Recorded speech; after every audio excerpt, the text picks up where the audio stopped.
Otávio, vamos falar sobre CPI agora. A gente tem aqui com a gente o senador Tasso Gereissati, do PSDB do Ceará, atendeu o nosso convite para participar aqui do Em Ponto. Senador, agradeço muito sua presença. Bom dia para o senhor. E começo perguntando sobre o plano de trabalhos, né? O que o senhor acha que deve ser o foco inicial? Convidar os ex-ministros da Saúde, chamar o Paulo Guedes, que já tem uma polêmica a respeito disso, e aproveito para te questionar sobre o prazo de início dos trabalhos, que estava marcado para quinta-feira, né? E aí parece que houve um pedido do presidente Rodrigo Pacheco para ir para terça, muita gente entendendo que isso é uma articulação para dar tempo para desgastar Renan Calheiros e tirar ele da relatoria. Como é que o senhor vê esse movimento?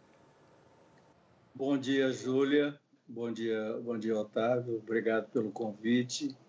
Bom, eu tenho a expectativa que nós vamos, terça-feira, realmente iniciar. Havia uma expectativa, um acordo feito entre os membros da CPI e o presidente da CPI, que fosse na quinta, mas o presidente do Senado determinou que fosse terça-feira e ele a quem cabe decidir o início da CPI.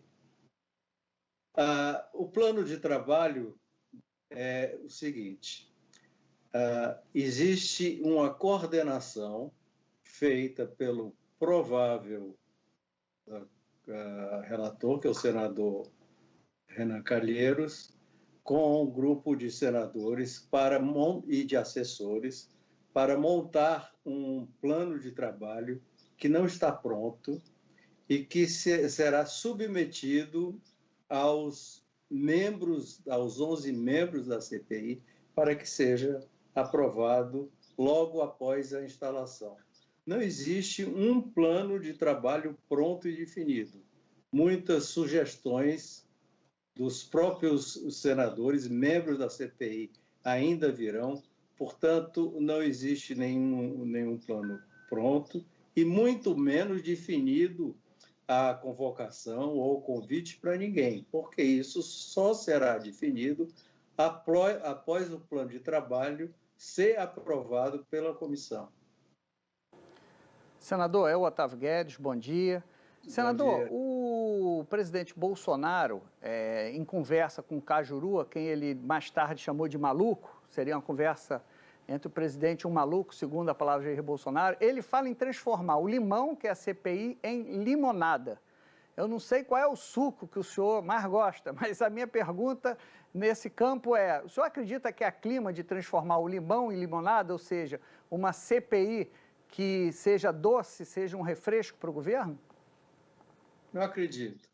O espírito que existe hoje na CPI é fazer um trabalho de alta qualidade, extremamente sério, apolítico no sentido eleitoral, que não seja contaminado por nenhum interesse eleitoral e, principalmente, uma consciência muito grande que nós podemos estar vivendo e trabalhando na CPI mais importante da história do Congresso.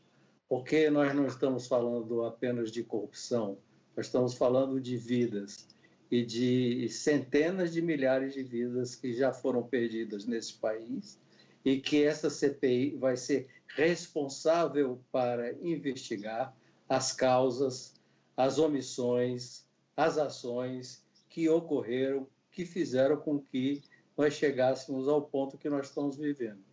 Então, qualquer coisa que venha a desviar disso vai ser de uma irresponsabilidade muito grande e o povo, a sociedade brasileira, vai cobrar de nós essa falta de responsabilidade. Isso não acontecerá. Tenho a certeza e a convicção que dentro da maioria da CPI existe essa convicção. Senador, deixa eu insistir com o senhor sobre esse ponto do Renan Calheiros, que me parece bastante importante, porque houve uma movimentação nas redes contra a indicação dele. Ele fala sobre o uso de robôs para atacá-lo.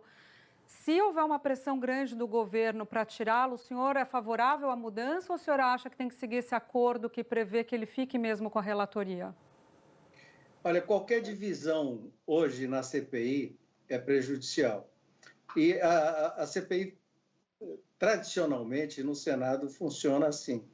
Aliás, funcionava de um pouco diferente. Primeiro, a praxe era que o primeiro subscritor do pedido de CPI fosse o presidente. Essa praxe foi quebrada. A segunda parte desse movimento, ao montar uma CPI, é que o relator e o vice-presidente fossem designados pelas maiores bancadas. Já na escolha do presidente, que seria naturalmente o subscritor, o primeiro subscritor, senador Randolfo Rodrigues, houve uma conversa e uma pressão muito grande de que o governo não veria com bons olhos o senador Randolfo por ele ser um oposicionista mais ferrenho. E estabeleceu-se que seria escolhido ou o presidente ou a relatoria seria escolhido pela primeira maior bancada, que no caso é o PMDB, que apontou o senador Renan Calheiros, que optou pela relatoria e não pela presidência. E a presidência pela segunda maior bancada, que é a do PSD, que optou pelo nome do senador Omar Aziz. Esse acordo está fechado, nós vamos ter uma eleição, lembrando que isso é um acordo, mas quem designa o relator é o presidente eleito da CPI. O presidente será eleito e, em seguida, indicará o relator. Senador... Só para ficar bem claro, não haverá mudanças, na minha opinião, nem divisões, nem nenhuma divisão interna que desfoque do ponto principal que a CPI deve se dirigir. Ou seja, então, só para deixar claro, acordo feito, acordo cumprido, independentemente das pressões do Palácio do Planalto. É isso, né? Independente das pressões do Palácio do Planalto. Mas a pergunta que eu quero fazer para o senhor é sobre medicamentos, cloroquina, essas maluquices aí. A gente fala como maluquice, mas, na verdade, tem interesse econômico também, né? Laboratórios ganharam dinheiro com isso.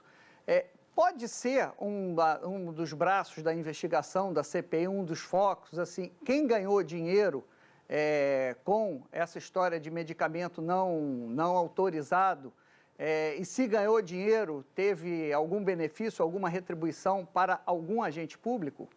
Claro, todos os aspectos vão ser levantados. E evidentemente, que a questão da cloroquina é um deles. Principalmente quando nós entrarmos, que vai ser um dos focos principais, na questão do Amazonas, de Manaus. E o desdobramento dirá por quê, como, quais as razões, e levou a quê? Se existem empresas envolvidas, se não existem empresas envolvidas, se existem intermediários, enfim, todos esses desdobramentos vão ter consequência e vão ser levados até o fim. Senador, aproveitando para fazer outro questionamento do ponto de vista político, há uma articulação no partido do senhor para indicá-lo como presidente para disputar 2022, candidato à presidência da República, né? O seu partido já tem 2 pré-candidatos colocados, o governador Dória e o governador Eduardo Leite, e muita gente passou a advogar o nome do senhor como uma saída, a gente até ouviu uma saída do meio, que seria uma saída que levaria a menos desgaste interno. Como é que o senhor vê essas movimentações? O senhor se coloca como pré-candidato à presidência? Não, eu não me coloco, eu nunca me coloquei como candidato, não estou pleiteando e não é projeto de vida meu chegar à presidência da República. Existem, eu sei, alguns movimentos, alguns companheiros que lançaram o meu nome, o próprio presidente do partido, como uma alternativa. E dentro desse cenário, nós temos 2 candidatos que estão bem mais à frente disso, que é o próprio governador Dória de São Paulo e o governador Eduardo Leite do Rio Grande do Sul. Mas eu faço parte do partido e se me apresentarem como alternativa é uma coisa que a gente tem que amadurecer. mas eu não me sinto hoje como um candidato que esteja na frente partidariamente das preferências do partido. Senador, o senhor acredita que esse nome de centro, né, seja um nome único nas eleições em 22 ou primeiro turno a gente vai repetir 2018 com vários candidatos ao centro? Olha, o ideal seria que nós tivéssemos o menor número de candidatos possível, porque nós temos, de um lado, a extrema-direita, que tem no Bolsonaro o seu maior representante, talvez o único representante que representa realmente aquela ala mais à direita, mais radical, que aparentemente tem cerca de 20, 25, até 30% dos votos, depende da pesquisa. E do outro lado, o Lula. O Lula, até que ele, pessoalmente, não me parece ser uma pessoa, um homem de extrema esquerda, mas ele representa grupos que estão na extrema esquerda também nesse momento. Eu acho, minha opinião, minha avaliação, é que nós temos uma boa e larga avenida no centro para o candidato de centro. No entanto, esses dois extremos têm um mínimo garantido entre 20% e 25% e até 30%. Portanto, nós precisamos ter poucos candidatos pelo centro para que nós possamos chegar no segundo turno. E o ideal, e aí vocês estavam falando, e nós estávamos falando sobre candidatura do PSDB, é que não só do PSDB, mas todos os partidos de centro venham a conversar ainda este ano, até o fim do ano, no sentido de encontrarmos uma candidatura só. Eu sei que não vai ser possível, mas ser como objetivo, como meta, ter uma candidatura só que possa representar esse centro. Não acredito que nós vamos ter muitos candidatos como nós tivemos nas eleições passadas.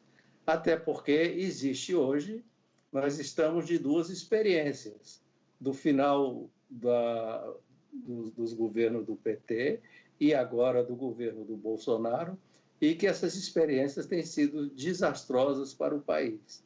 E nós temos, nesse momento, que pensar no futuro do nosso país. Projetos pessoais, vaidades, ambições vão ter que, em determinado momento, ser colocados de lado em função de que nós não venhamos a repetir esses governos. A questão é, para essa saída funcionar, né, senadora, eu sempre falo sobre isso, é quem que vai abrir mão da cabeça de chapa, né, essa discussão nesse centro, né, esses partidos todos se articulando, quem que toparia não ser o candidato. Mas eu queria colocar uma última questão para o senhor a respeito de um projeto que o senhor apresentou no ano passado, se eu não estou enganada, de lei de responsabilidade social. É importante porque a gente está num momento discutindo fome das pessoas, discutindo a possibilidade de reformulação do Bolsa Família. O governo, de certa maneira, encampou essa proposta do senhor. Em que pé que ela está? Ela está nas mãos do relator, senador Anastasia. Esse projeto eu acho importantíssimo, porque toda essa questão de auxílio emergencial, Bolsa Família, ela é desenhada sem ser uma reforma constitucional, de maneira que ela seja definitiva. Nós temos uma política já pronta de auxílios emergenciais ou de auxílios às famílias mais vulneráveis, pronta em forma de lei, e que ela dá também uma certa flexibilidade para que, em determinadas condições, como esse momento que nós estamos vivendo, a gente tenha flexibilidade para fazer com que ela seja mais ou menos generosa. Então, e nós não teríamos toda a vida que acontece algum problema, espero que não se repita, problema desta envergadura, já toda uma legislação, toda uma sistemática pronta para que nós possamos agir. E também que ela substitui, não, ela acrescente à Bolsa Família outras situações de vulnerabilidade que englobem algumas metas de redução de pobreza. Então, eu acho que essa lei, esse projeto é muito importante, está na mão do senador Anastasia, e eu espero que, superado esses momentos agora de emergência, nós possamos já colocar em votação. Tá certo, senador. Agradeço muito a gentileza de estar aqui cedinho com a gente na Globo News. Espero poder conversar com o senhor numa próxima oportunidade. Bom dia. Bom dia, obrigado a vocês.